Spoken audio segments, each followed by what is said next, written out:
Welcome to Our Mutual Interest. I'm your host, Mina Fombo, but it's your stories that make this show more than a housing podcast. Spades in the ground, let's go. This episode is focused on refugees and asylum seekers in housing and is a two-parter. First up, Joy Kent is a freelancer with a background in housing inequalities, working with non-profit organisations to improve services and drive meaningful change. From supporting refugees and asylum seekers to influencing policy and delivering impactful workshops, she's dedicated to making systems fairer and more inclusive. We'll be diving into her journey, the challenges in the sector, and what real change looks like.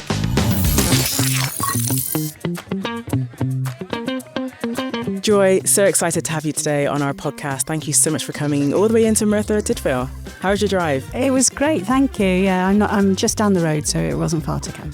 Great. And I guess we were just talking, off the podcast about your job title or what you call yourself. And I always find it quite interesting when people wear multiple hats, have a multi-skill set. So I would have done an intro, but just tell us a little bit about how you describe yourself so we can get a bit of context as to who you are. Okay, so I really struggle with this. So I'm self-employed. I guess I'm a consultant or a freelancer. I still haven't sort of found the right word.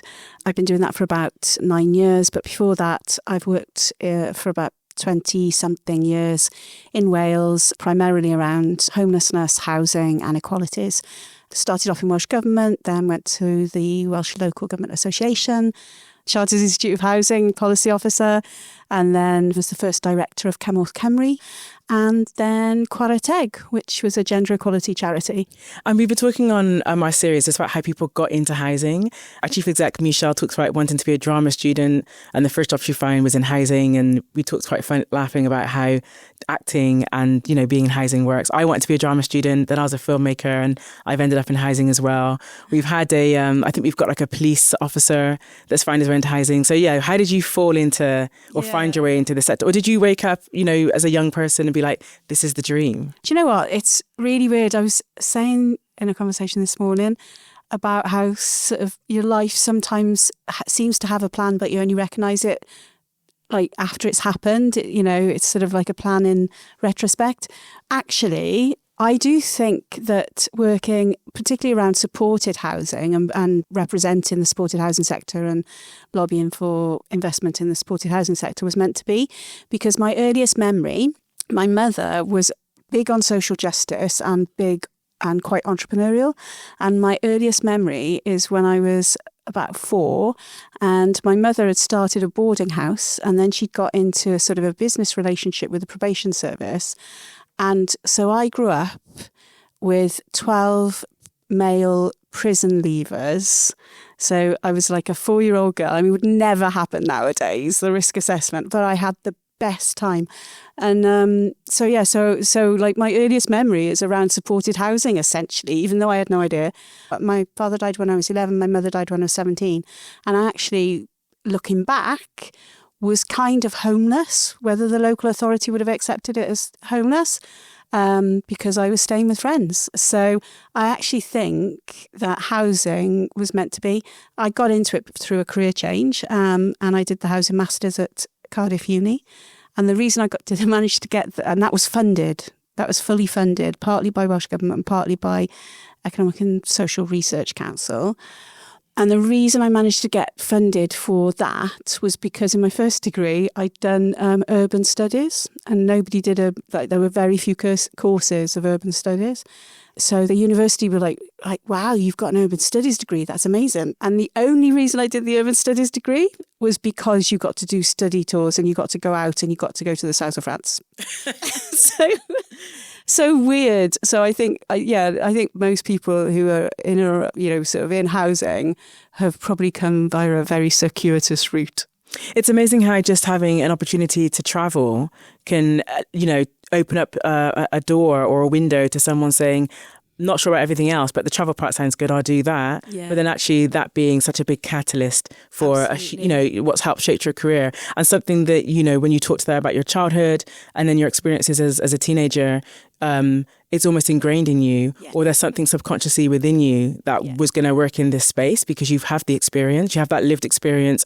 And like you said, whether or not we could articulate it or explain it at the time, retrospectively looking back, but ironically it was the trip to south of France. Yeah. That kind of set you on that route. I know. It is so bizarre, isn't it? It really is. And I think young people now are sort of under so much pressure. I think when I was young, which is a long time ago, you were under pressure, like, what do you want to be? What do you want to be? And like, how on earth do you know? But when I look back, it does feel like it was meant to be, because like I say, my mother was a really big influence on me, and she was this sort of combination of like, would always fight for the underdog, would always feel that people deserved a second chance. So that was kind of built into me, that, that kind of campaigning for justice. And then she was also like really entrepreneurial, and that's been built in. So actually being self-employed, although I never thought I would be self-employed, it makes total sense that I work with organisations around influencing, around change, around social justice, and that I do it as a self-employed person makes total sense. When you sort of reflect back to, your childhood, can you remember one of your early memories of feeling a sense of injustice that kind of you fought for, and maybe, I don't know if that is something that you've always carried with you, but have you talked then about a sense of, being surrounded by this idea of social injustice? So, well, my mother would do it all the time. So, for example, when I was tried to sort of rebel a bit in my teenage years, my mother would just always adopt the people that I was like trying to rebel with.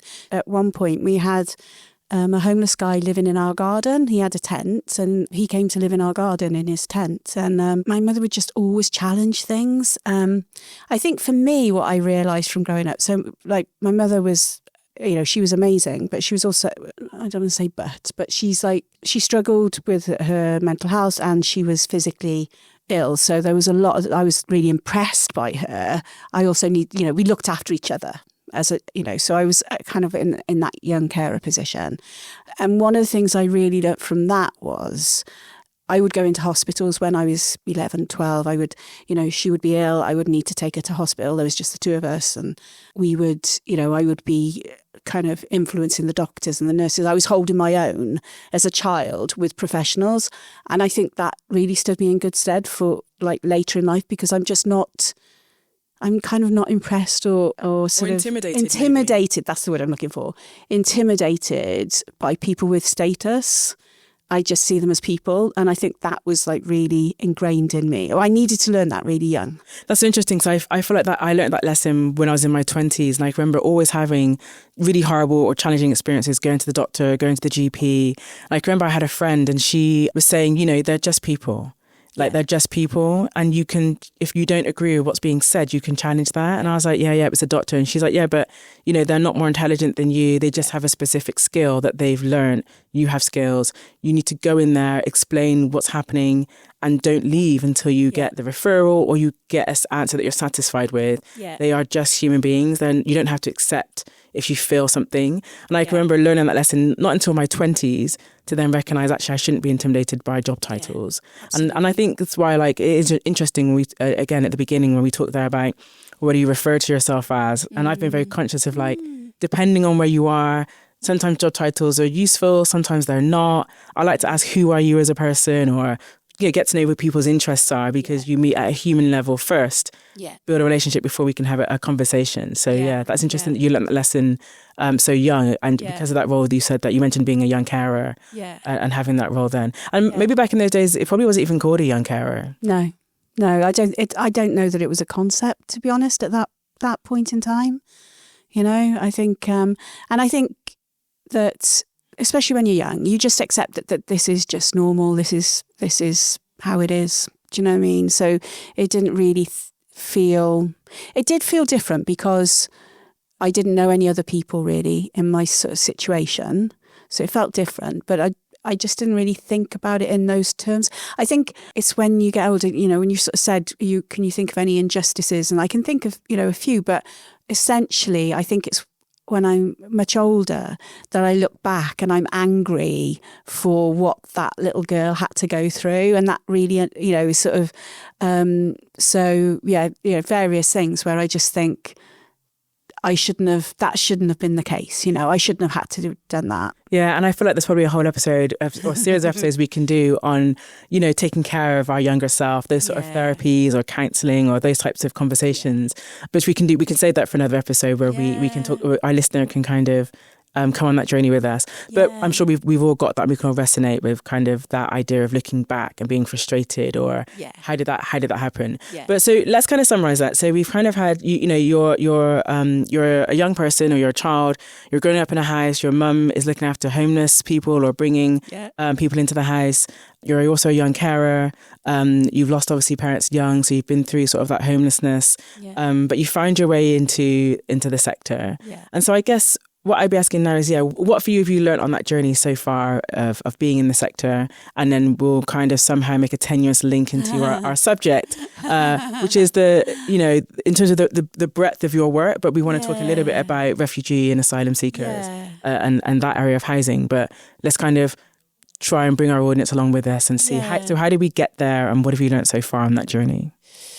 Oh, so many things really, but the first one that comes into mind is how, and I think this is partly because of the climate we live in at the moment and how things are at the moment, but that sense of how some people are scapegoated, and I think, over the years in housing policy, I've had lots of conversations around how tenants of social housing are presented, and there's these sort of stereotypes of people that are just so false, and people are just how people are presented, and that still really gets to me, and I think that really drives me, and I think that is rooted in what I learned as a child, but that sense of when people make an assumption about somebody, or when people stereotype and then their response to that person is based on that stereotype, that really pushes a button for me. And I think in housing, a lot of what underpins what we're trying to do is fight against that and give people opportunities and the basis, because we all know on a personal level, I know what it's like to be insecure, to not feel safe, to not feel secure, and how difficult it is then to build the life that you want if you don't have that underpinning security of a safe, secure home. I think working in housing has really underpinned that, and that you have to have that basis.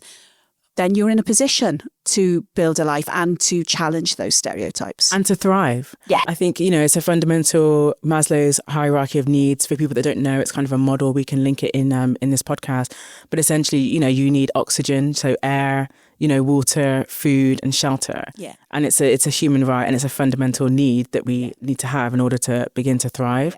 And I think, we need to kind of hold on to that. Yeah. I guess I'd also say as well, like when we talk about stereotypes, people often see stereotypes as a negative. So you don't get stereotyped next to housing for the good stuff. No. It's usually for the not so good stuff. And I think it's important that, you're right, we do need to kind of remember to knock those stereotypes on the head, or to recognise that people that have been labelled that usually have been labelled other things as part of that. They tend to come hand in hand with other negative stereotypes. Yes. It's not like, you're thriving in every area of your life and then suddenly you've got this negative stereotype related to housing. Yeah. It probably is because you may come from poverty, or you may come from a low income household. You may have, been hungry at school. You may have not had a network of family around you, and so on and so forth. Mm-hmm.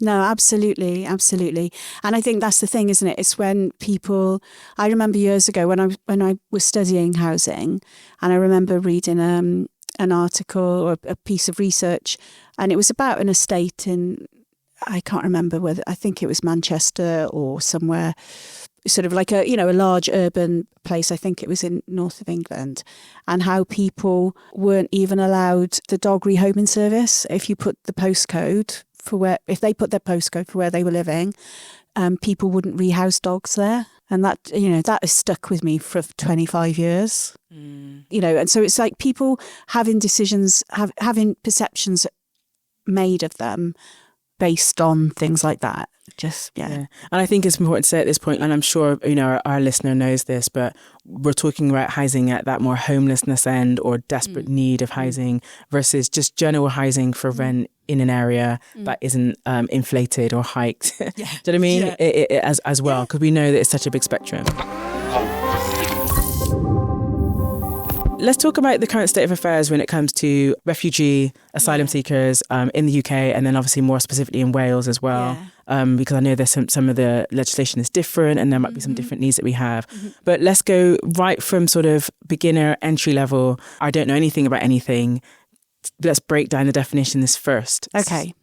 Okay, so the first thing to say is it's really complicated. So I'm going to do a really simple version. So apologies to anyone who does know this stuff inside out, because this is going to seem really simplistic.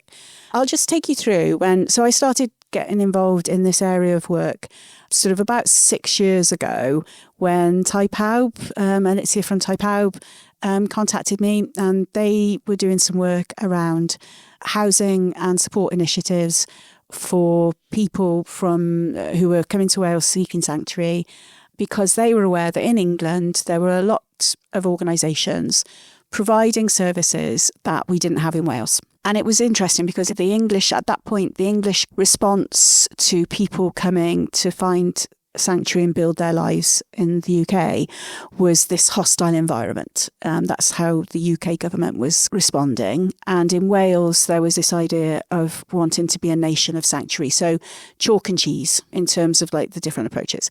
And yet in England, we were aware that there were charities that were providing housing and related services, and we didn't have that in Wales. That's where I kind of came in. And the first thing that I was really shocked to learn was, say that you're from a country where that is war-torn, or sort of there's famine, or you're persecuted because of your particular views or who you are, and you come to the UK and you make your own way here and you sort of say that you're seeking sanctuary. If you are destitute, if you have nothing, then you will be put into Home Office accommodation. And at this point in the process, you're called an asylum seeker. So that's what an asylum seeker is. It's somebody who's come seeking asylum while the government is assessing whether they're going to accept that that's, you're telling the truth and that there's a valid reason for you to be here.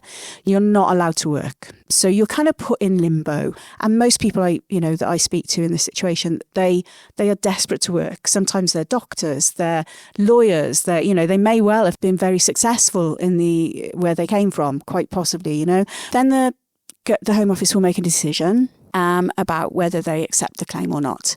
And then you get a letter, and up until recently, you get a letter that either says we accept your claim or we don't. If you are accepted, if the government says that you can stay, then you become a refugee and you have something called leave to remain. And quite often that's around, it depends, but quite often that's around 5 years. So it's not forever. But on that day, and this is the first thing that kind of really shocked me, was on that day, imagine you've been waiting for this decision. You want to start your life. Up until recently, you had 28 days to then get the paperwork that, to show that you could live here.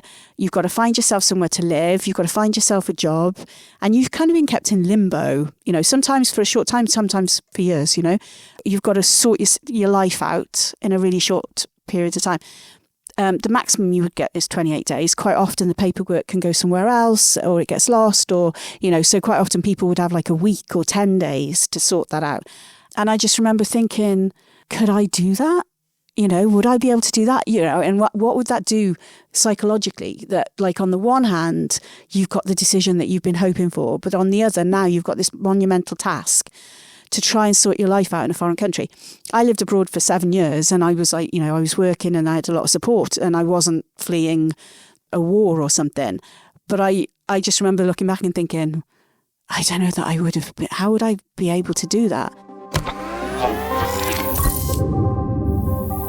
I think it's really important at this point as well. So we've done asylum seeker, we've explained what a refugee status means, and because I think this is one that gets used really, really a lot in the wrong places, and it's a difference between a migrant. So my understanding is that a migrant is just somebody who's moved country. So I was a migrant for 7 years. Yeah, I was actually, we won't go into this, but at one point I was actually accused by someone of being an illegal immigrant on a border once because I didn't get the proper stamp in my passport. But anyway, so migrant is just somebody who's moved. Like in terms of, dictionary definitions, is not necessarily from one country to another. Migrating. I mean, that's one of the interesting, sorry, it's like... No, it's not. You're right, it is. Because you could move from the north to the south. Yeah, exactly. And I think that's possibly why I have a bit of an affinity with this, because like my parents were from the north. They met in London. I was born in London. I grew up in the Midlands.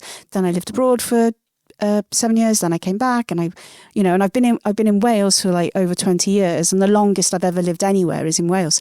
But we moved around a lot when I was a child, so I think possibly that's part of this, but just because Google is our friend as we're talking, I think it's important we get it right. Yes. So I feel like what I've just found on here, it just talks about a migrant is someone who moves by choice.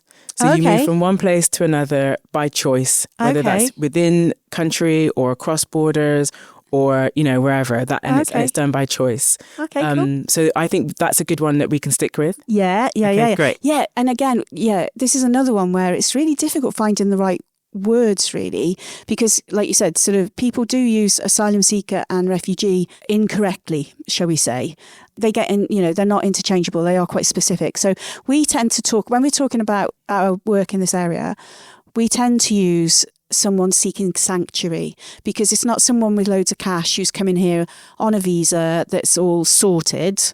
It's somebody coming here seeking sanctuary, and the asylum seeker, refugee, whatever, is kind of it's a stage in a process, whereas actually somebody seeking sanctuary is fleeing something and trying to establish sanctuary, looking for safety. Absolutely. And to make that just sort of give an example, a friend of mine moved from the UK to America to work for a global tech company. And as part of that, they even paid for her cat to go with her, a container for her furniture, gave her an apartment for 2 months, all paid for, before she had to fight. There's all the visa, everything was all sorted for her, which is very, very different to fleeing your country.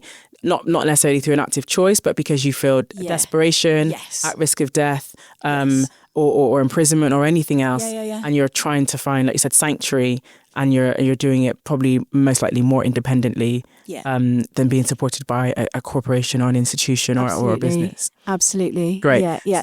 So the lucky ones are the ones who come through this process and get refugee status, leave to remain, although, like I say, it's for a specific period of time. But then they've got this massive challenge of sorting out a life in a new country with very little resource, either in terms of people to help you or in terms of financially. Plus, you don't have employment references, you don't have rental, you don't have landlord references, you don't have deposits, you haven't built up. And I've heard of cases in Cardiff where people were looking for a year's rent as a deposit in advance, which I wouldn't be able to provide. So like how anyone can do this. And people do. And I had a scenario where someone I know came through, obviously not a very nice divorce, and they were able to upfront a year's worth of rent to secure somewhere for them and their children, because it's hard to find anyway. Yeah. And there was a lot of guilt around, well, this is wrong, but at the same time, I need somewhere to live. Yeah. And so the fact is people are out there doing that. And if you're in a situation again as a refugee, and suddenly now you're in a situation where you're like, okay, how am I supposed to do this? Yeah. Or some, you can't. Yeah, exactly. So there's a huge risk of homelessness at that point in time. Then the other people are the people where the Home Office say no and refuse the claim. And those are the people that are in a really, really desperate situation. And again, there's going to be differences because it's really not straightforward. But for a lot of people, they have to leave the Home Office accommodation, but they can't access any support. And I think that's the thing that makes me angry when you see some of the stuff in the media, because the way sometimes this is presented by people who, a sense, are just lying. they're people who are basically made destitute by the immigration system. The Scottish government are really responding to this in a very different way to others, and sort of saying it's the immigration system that makes some people destitute. So it's destitution by design, and that's the term they're using. And I think that is the most accurate description I've heard. Destitution by design. Okay. Yeah, it's destitution by design of the immigration system. Because people, are just abandoned, and they have to find some way of challenging that decision. And whilst they're challenging that decision, they can't work, they can't access any services. They're just reliant. And I think this is the thing that comes as a real shock to people to realise this. I think a lot of people think we have a welfare system that supports everybody and anybody, and we don't. We really, really don't. And I'm not just what we would call refused asylum seekers. There are other people who I know aren't getting what they need from the welfare system, but it makes me really angry that you see stuff in the press which is just pure lies and pure sort of victimising of people who have so little. And you can imagine you need to challenge that decision because, and quite often, a bit like with benefits, with the benefit system, there's a high level of when it's challenged, the challenge is upheld. They've made the wrong decision. So people are put into this desperate situation where they can't access any money from the government, any support from the government, and they've got to somehow, and this is where the charities come in and try and help them. So to get over that hurdle and put another claim in. Let's come back to the charities that offer the support, because there is some support out there, and I think it's good for our listeners to hear some of those. Yeah. But just, you mentioned the lies a few times, and for anybody who's sort of like, what lies? What is a lie? What isn't a lie? What have I might have heard? What might be something that is in the conversation right now that you would say is a lie? So that people are getting thousands and thousands of pounds. Not true. People, like I said, when they're in home office accommodation, it's a very small amount of money to live on. That a lot of the accommodation, people are, they say people are living in these like fantastic hotels and everything. It's terrible for everybody who is in that situation, who is homeless and living in a hotel. And it might sound lovely, but if you've been living in a hotel, and I've heard of families living in hotels, so children and parents living in one room, children going to school, they've got nowhere to study, whatever. And this is, everybody who's in that situation. I think that is awful for everybody. But there's this kind of demonising of people who have come here seeking safety, that they're getting all these things that other people don't get, that they're top of the list. And, it's just not true. It's just not true. And I think there's definitely an element of people thinking when you hear the word hotel, your default mind goes to some luxury resort. Yeah. In Monaco. Yeah, absolutely. Or somewhere you've been on holiday. Yeah. It's not necessarily thinking of, and it's definitely not the Savoy, do you know what I mean, in London. But there's other types of hotels, again, by definition, hotel is probably just defined as something like a place you pay to stay at, not permanently. Yeah. But so even just using that word hotel or using those, and because those hotels may not have gone through a formal change of use, or they're still kind of paid per night. We're still calling them hotels, but many people will argue that they're not hotels. They're a holding centre, essentially. Yeah. And everybody that I've spoken to just wants a better life and wants to contribute.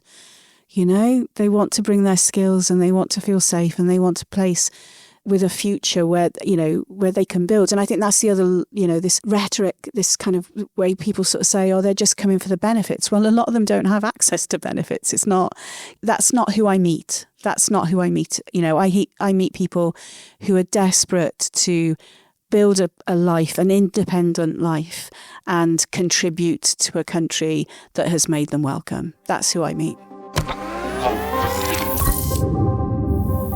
So this is where we are. We've got that really big summary, and we've got that big picture, and hopefully, that makes it clear for anybody who wasn't clear before.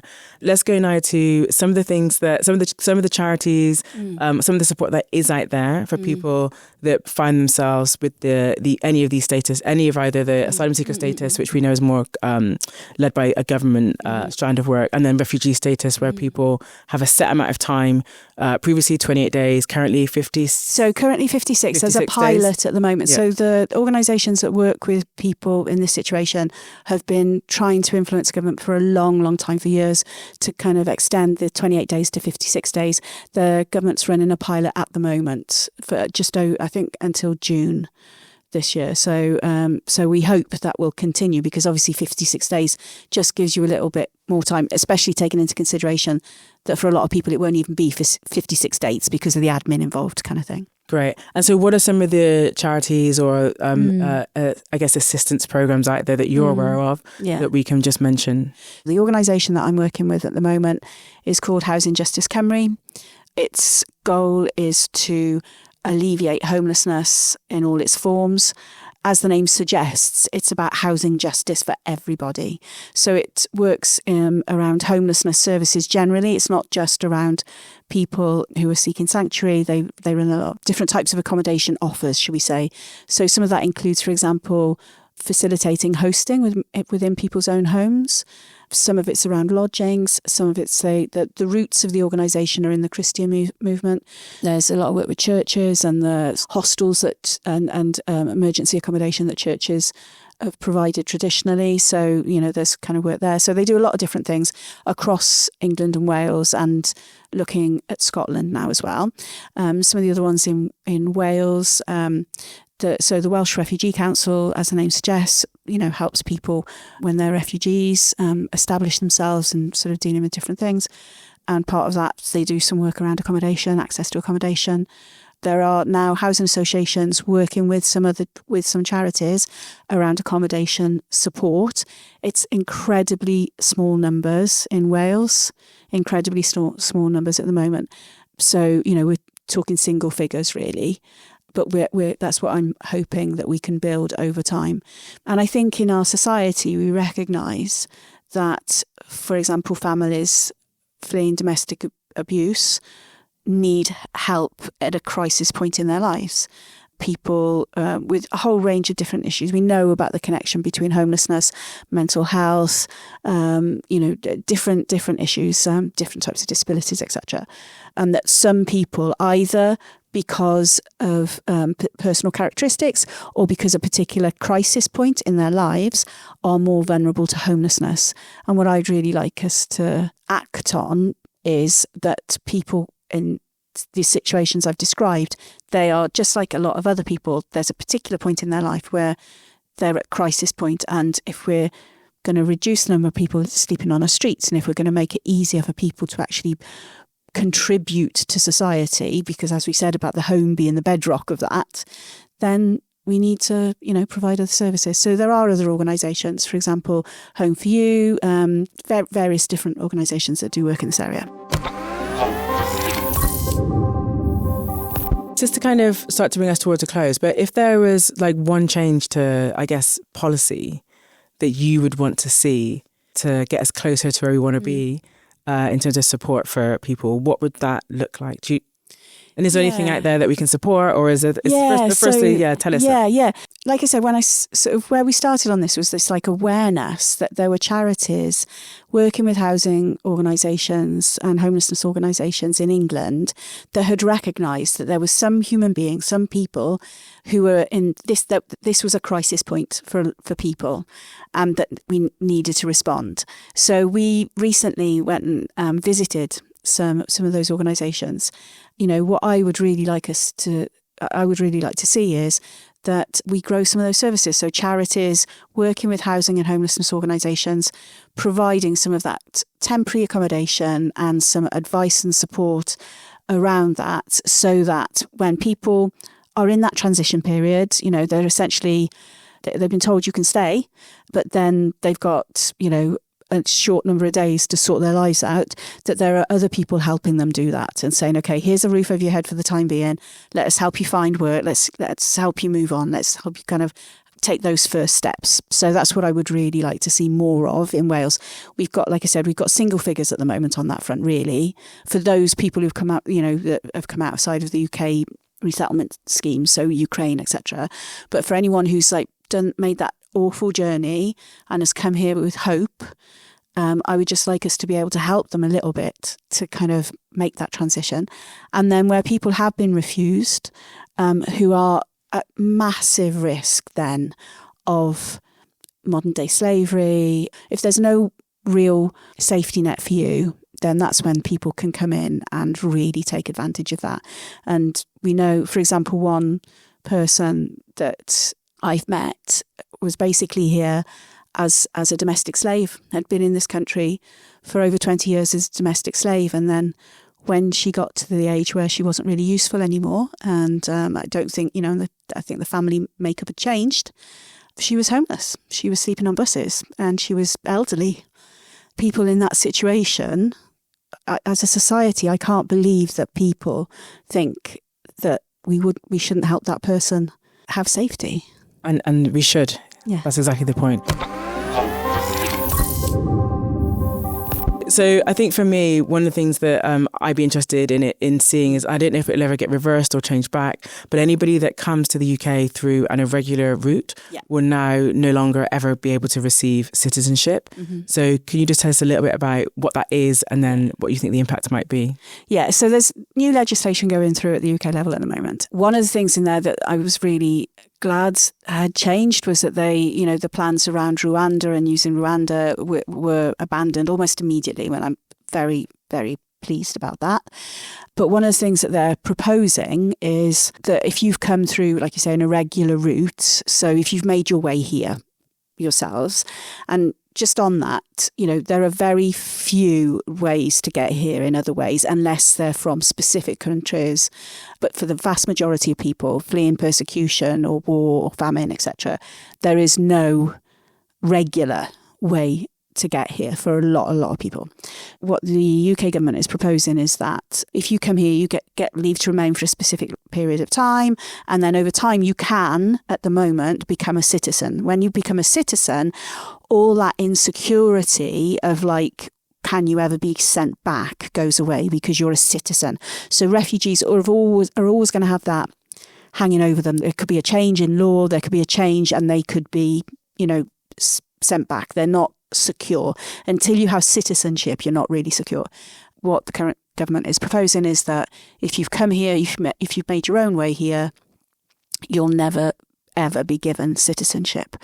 And I just think that's cruel and inhumane and counterproductive. When you look at the history of migration to this country, we are a mixture, we are a mixture of things and backgrounds. And from my perspective, migration is a good thing. It's a natural thing. Look at the birds.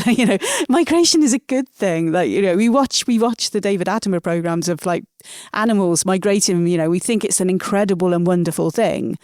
But it's just normal. We've always done it. It's natural. It's normal. Yeah. Migration is a good thing, I don't know if people watch, I was Saturday mornings quite often, I watch Saturday Morning Kitchen. And there's a guy who came on to Saturday Morning Kitchen called Imad. And he's got a restaurant in London. And the story, there was not a dry eye in the studio when he told his story and cooked his food. And I've been to his restaurant. I've actually met him because I was very excited. He's just a lovely man. But he made his way here. He made his way here from Syria, and he's just the loveliest man imaginable. And he's got this restaurant which he supports loads of charities. He's just a massive boon for this country and someone I am so pleased that we have in this country who does wonderful things. He was on Instagram the other week. He met the king and he was very chuffed. He raises millions for charity. Why wouldn't we want him here? The UK is so much richer for having him here. And he would have been denied citizenship. And all that he brings to our country, we would not have.